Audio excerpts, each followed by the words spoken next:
Iya, maraparana fandarana moa isika zakia. Aza misy afatra kely ho ampitanao ampankafy anao ho an'ny namana tsakaiza.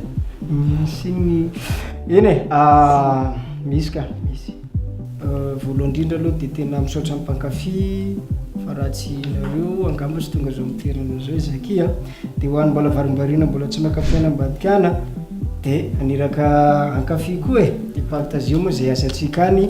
Dia bisous.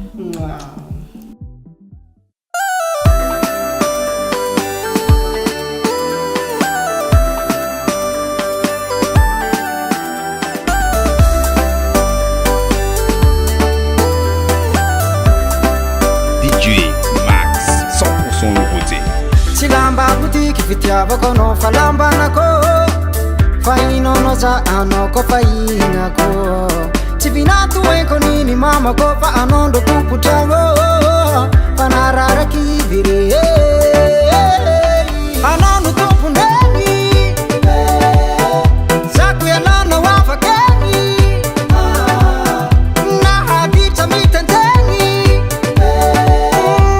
azarignanao za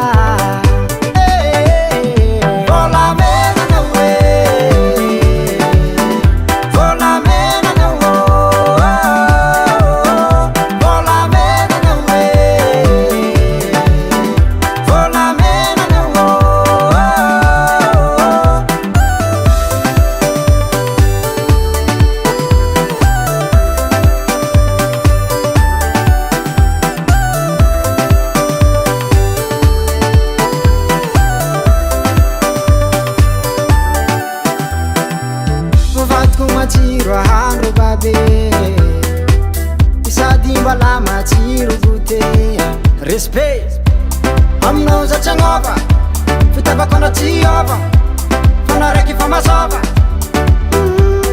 anao no tompondreny zako iananao afakeny nahavitra mitenteny azarignanao za